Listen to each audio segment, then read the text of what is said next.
My own family abandoned me just because I married the man I loved. But 9 years later, when my mother came begging at my door, her face turned pale when she saw how successful I had become. Welcome back to Payback Fire, the channel where betrayal meets justice and pain turns into power. If this is your first time here, make sure you hit that subscribe button, because today's story is one of the most emotional revenge stories we've ever told. Stay till the end, because the ending will give you chills. Let's begin. My name is Elena Bennett, and 9 years ago, my own family threw me out of the house like I was nothing more than a stranger. Not because I did anything wrong, not because I broke any law, but because I fell in love with a man they did not approve of, a man who came from nothing, a man who worked with his hands, a man they called beneath us. But that man loved me more than anyone in my own bloodline ever did. And today, I'm going to tell you exactly what happened. How they threw me out with nothing but a suitcase and a broken heart. How I built myself back up from the ashes. And how, 9 years later, my own mother knelt on her knees, right at my front door, begging for the one thing she once destroyed. My forgiveness. Let's go back to the beginning. I grew up in a wealthy family in Charleston. My father, Richard Bennett, was a well-known real estate developer. My mother, Diane Bennett, came from old money, the kind of family that cared more about appearances than actual love. We lived in a large colonial-style house with white pillars and a garden my mother was obsessed with keeping perfect. From the outside, we looked like the perfect family. Successful father, elegant mother, 2 daughters who went to the best private schools. My older sister, Catherine, was the golden child. She did everything right, good grades, good manners. And most importantly, she married exactly who my parents wanted her to marry. A man named Preston Whitmore, the son of my father's business partner. It was less of a marriage and more of a business merger. But in my family, that was considered success. I was the difficult one, the one who asked too many questions, the one who wanted more from life than a big house and an empty marriage. I studied business in college, and that's where everything changed. That's where I met him. Daniel Reyes. Daniel was nothing like the men my parents introduced me to at their dinner parties. He wasn't from money. He worked 2 jobs to pay for community college.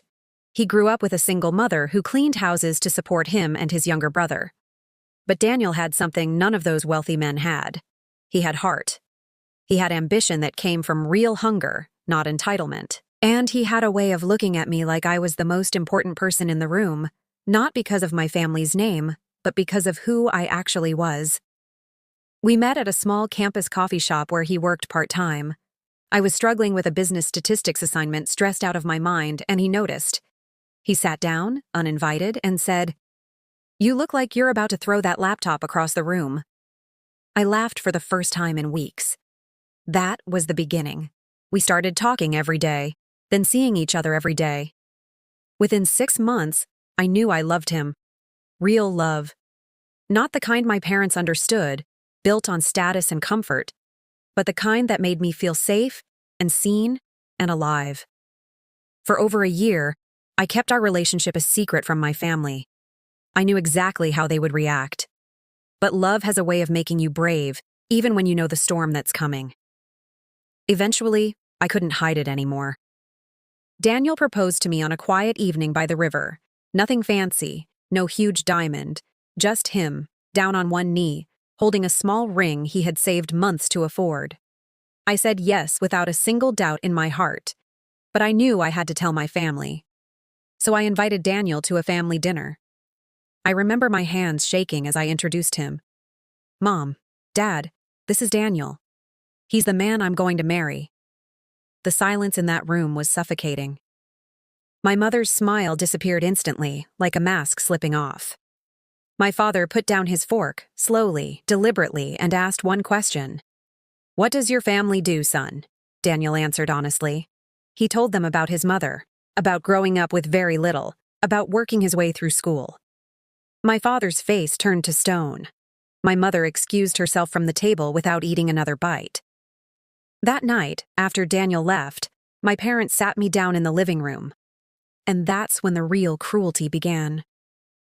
"You cannot marry that boy," my father said, his voice cold as ice. He has nothing. He is nothing. What will people think? I love him, I said, my voice trembling but firm. My mother laughed, a bitter, mocking laugh. Love doesn't pay bills, Elena. Love doesn't maintain a family name. This family built something for generations, and you want to throw it away for a boy who works at a coffee shop? I tried to explain that Daniel was hardworking, kind, ambitious, that he made me happier than anyone ever had. But they weren't listening. They had already made up their minds. If you marry him, my father said, his voice flat and final, you are no longer welcome in this family. I thought it was an empty threat. I thought deep down that they loved me enough to eventually accept my choice. I was wrong. 6 months later, Daniel and I got married in a small courthouse ceremony. No big wedding. No family photos on the wall.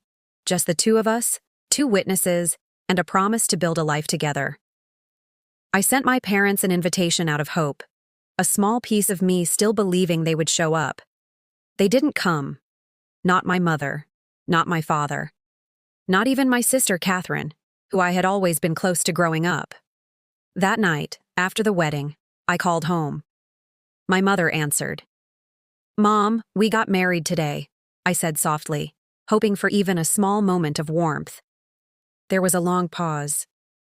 Then she said the words that would haunt me for years. You are dead to this family, Elena. Don't call this house again. And then she hung up. The next week, I went to collect some of my belongings from my childhood home. My father had already changed the locks. My things were packed into 3 boxes, left outside on the porch like garbage waiting for pickup. No note. No goodbye. Just boxes. I remember standing there in the rain, staring at everything that used to represent my life, feeling like an outsider looking into a world that no longer wanted me. Daniel found me there, soaked and shaking, and without a single word, he helped me carry those boxes into our small 1-bedroom apartment. That apartment had cracked tiles in the kitchen and a window that never closed properly, but it had something my childhood home never had. It had love, real, unconditional love. The first 2 years of our marriage were hard, really hard. Daniel worked as a delivery driver during the day and took online courses at night, trying to finish his business degree. I worked as a receptionist at a small accounting firm, a job far beneath what my family once imagined for me, but it paid our bills. We ate a lot of pasta. We shared 1 car. We celebrated our anniversary with a homemade dinner because we couldn't afford to go out. But we never once complained to each other, because we had each other, and that was enough. Meanwhile, my family moved on like I never existed. My sister Catherine posted about her perfect life on social media, vacations, designer bags, a beautiful home with Preston. My parents attended charity galas and business dinners, acting as if their younger daughter simply vanished into thin air. I found out later that they told people I moved abroad for work. They erased me from family photos. They erased me from conversations. It was as if loving the wrong man made me disappear entirely from their world. But here's the thing about being pushed to your lowest point. Sometimes it's exactly what forces you to rise. Daniel had always dreamed of starting his own business, a logistics and delivery company that used smarter routing technology to save time and fuel costs for small businesses. Everyone told him it was a stupid idea coming from a delivery driver with no business connections. But I believed in him. I had spent years around wealthy businessmen at my father's dinner parties, listening to how they thought, how they negotiated, how they built empires. I decided to put that knowledge to actual use for someone who deserved it. We started small. Very small. Just the 2 of us, 1 used delivery van, and a laptop with a cracked screen. I handled the business side, contracts, client outreach, financial planning. Daniel handled operations and driving routes himself in the early days. We called the company Reyes Logistics Solutions. The first year, we barely broke even. The second year, we landed a contract with 3 local restaurants that needed reliable delivery services. By the 3rd year, word spread about our efficient system and honest pricing. We started hiring drivers, then dispatchers, then an entire small logistics team. By the 4th year, Reyes Logistics Solutions had grown from 1 van to a fleet of 12 vehicles, serving over 50 small businesses across the city. It wasn't overnight success. It was blood, sweat, sleepless nights, and constant sacrifice. There were nights I cried from exhaustion. Nights Daniel questioned if we made the right decision leaving stable jobs behind. But we never gave up on each other, and we never gave up on the dream. By our 5th year of marriage, our small logistics company had caught the attention of a much larger distribution firm looking to expand into our region. They offered to partner with us, giving us access to bigger contracts, better technology, and serious capital investment. Daniel negotiated that deal like he was born for it. I handled every legal and financial detail with precision I learned from years of watching my father operate. Except this time, I was building something with honesty, not manipulation. That partnership changed everything. Within 2 years, Reyes Logistics Solutions expanded into 3 states. We went from a struggling startup to a legitimate regional logistics company worth several $1,000,000. Daniel and I bought our first real home, not a mansion, but a beautiful modern house with a proper kitchen, a backyard, and windows that actually closed all the way. For the first time since being thrown out, I felt like I could breathe. During all of this, I never reached out to my family. Not once. I heard through distant relatives that my father's real estate business had started struggling after the housing market shifted. Bad investments, bad timing, bad decisions built on arrogance rather than actual strategy. I heard my sister Catherine's marriage to Preston Whitmore was falling apart, that the golden image everyone admired was cracking behind closed doors. Part of me felt sadness for the family I once loved, but a bigger part of me remembered standing in the rain with boxes on the porch, remembered being told I was dead to them. I made peace with the fact that my family and I now existed in 2 separate worlds, and I focused all my energy on the one I built with Daniel. By our 7th year of marriage, Reyes Logistics Solutions had become one of the fastest-growing logistics companies in the entire region. We were featured in a regional business magazine. Daniel was invited to speak at a small business conference about scaling from nothing. I ran the financial and operations side as co-founder and chief operating officer. We had over 200 employees. We had built something real, something that mattered, something built on our own hands and our own hearts. And through it all, Daniel never once made me feel small for coming from money I no longer had access to. He never once made me feel like a burden. He made me feel like a partner, an equal, someone worthy of building an empire beside him. That's when I truly understood something important. Success isn't about the family name you're born into. It's about the family you choose to build. Then, in our 9th year of marriage, everything came full circle. It started with a phone call from my sister Catherine, a number I hadn't seen in almost a decade. My hands trembled as I stared at the screen, memories flooding back instantly. I almost didn't answer, but curiosity, and maybe a small flicker of hope, made me pick up. "Elena," Catherine said, her voice shaky, almost unrecognizable from the confident woman I once knew. "I need to talk to you about Mom and Dad." I sat down slowly, bracing myself. "What happened?" Catherine explained that my father's real estate business had completely collapsed 2 years earlier due to a string of failed investments and mounting debt. They lost the family home. They lost most of their savings. My father's health had declined severely from the stress, and he was now dealing with serious heart problems. My mother, the woman who once called me dead to the family, was now working part-time at a retail store just to help cover medical bills. Catherine herself had divorced Preston Whitmore after discovering years of infidelity and financial deception, leaving her with very little besides her own resilience. The golden family I once knew had completely crumbled. I sat there in silence, processing everything Catherine told me. Part of me felt a strange mixture of sadness and vindication. Another part of me felt nothing at all, just emptiness where old wounds used to be. "Why are you telling me this?" I asked. Catherine hesitated before answering. "Mom wants to see you. She wants to apologize." I almost laughed. 9 years of silence, 9 years of being erased, and now, only when everything fell apart for them, did an apology suddenly matter. "Tell her I'll think about it," I said, and ended the call. That night, I told Daniel everything. He listened patiently, holding my hand the entire time. "What do you want to do?" he asked gently. "I don't know," I admitted. Part of me wants to slam the door in their faces. Part of me still remembers being their daughter. Daniel squeezed my hand. Whatever you decide, I'm right here beside you. You don't owe them anything, Elena. But you also don't have to carry hate if it's weighing you down. That night, I couldn't sleep. 9 years of memories played through my mind like an old film. The boxes in the rain, the cold silence on the phone, the years of struggle Daniel and I endured completely alone. And now, after everything, they wanted forgiveness. A week later, there was a knock at our front door.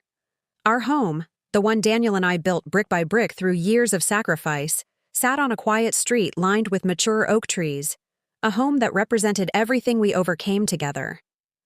I opened the door, and my breath caught in my throat. Standing there was my mother, Diane Bennett. But she wasn't the elegant, composed woman I remembered from childhood dinner parties. She looked older, tired, worn down by years of stress and hardship. Her once perfectly styled hair had streaks of gray she never allowed to show before. Her expensive clothes were replaced with a simple, faded coat.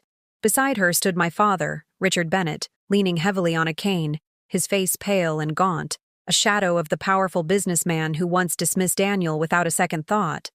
For a long moment, none of us said anything. My mother's eyes moved past me, into the house, taking in the elegant furniture, the modern architecture, the framed photo on the wall of Daniel and me at a business award ceremony we attended the previous year. Her face turned pale, genuinely pale as the reality set in. This wasn't the struggling daughter she imagined, barely surviving in some cramped apartment. This was success. Real, undeniable success, built without a single penny from the family that abandoned her. "Elena," my mother finally said, her voice cracking, "can we talk?" I stood there for a moment, staring at the woman who once told me I was dead to the family. Then, slowly, I stepped aside and let them in. We sat in the living room, the same room where, years earlier, I had shared news of our small logistics startup on video calls with potential investors. Now it held a much heavier conversation. My mother's hands trembled in her lap. My father stared at the floor, unable to meet my eyes. "I don't know where to begin," my mother said softly. "Start with why you're here," I replied, my voice steady, guarded. She took a deep breath. "Your father's business collapsed. We lost almost everything. The house, most of our savings. His heart isn't what it used to be. And Catherine's marriage fell apart too." "I know," I said. "Catherine already told me." My mother's eyes filled with tears. "Elena, we were wrong. About everything. About Daniel. About how we treated you. I've thought about that day for 9 years. The day we let you walk out with nothing but boxes." "You didn't let me walk out," I said, my voice sharper than I intended.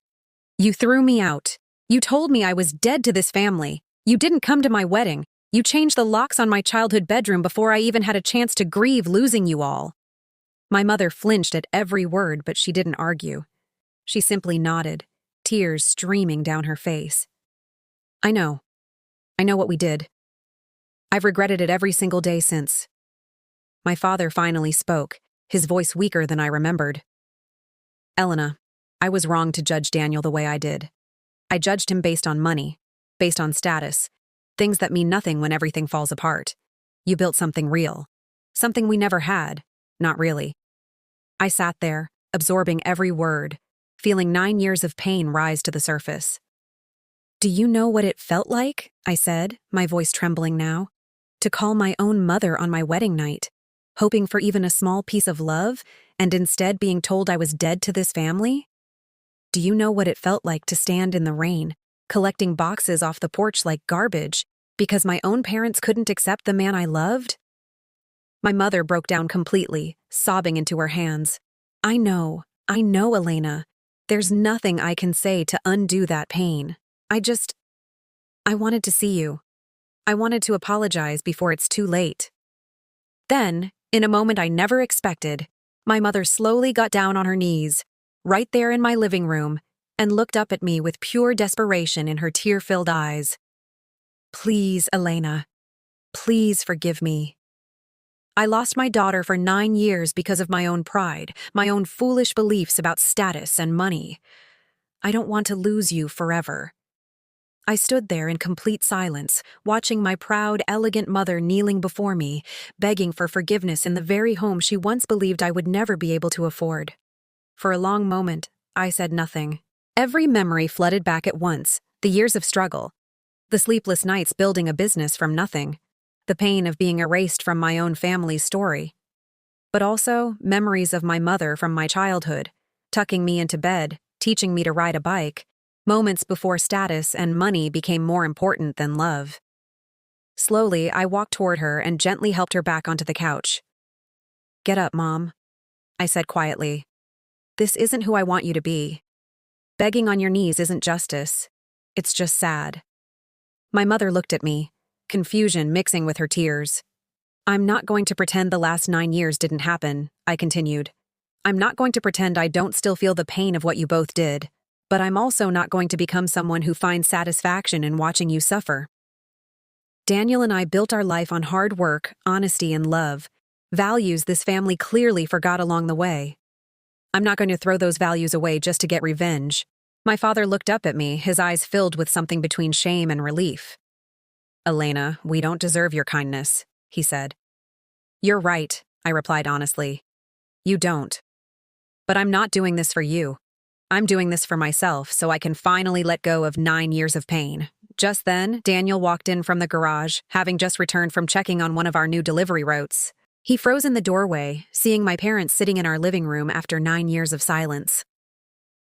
My mother looked up at him, and for the first time in her life, I saw genuine humility in her expression. Not judgment, not disdain, just raw human vulnerability. "Daniel," she said softly, "I owe you an apology more than anyone. I judged you based on things that meant nothing. You built an incredible life for my daughter, better than anything money alone could ever buy." Daniel walked over calmly, extending his hand toward my father first, a gesture of peace rather than resentment. "Mr. Bennett, Mrs. Bennett, I appreciate you saying that. But Elena built this life with me, together, brick by brick. We didn't need approval to succeed. We needed each other." That evening, we all sat together for dinner, an evening none of us could have predicted 9 years earlier. It wasn't perfect. The wounds were still there, deep and undeniable.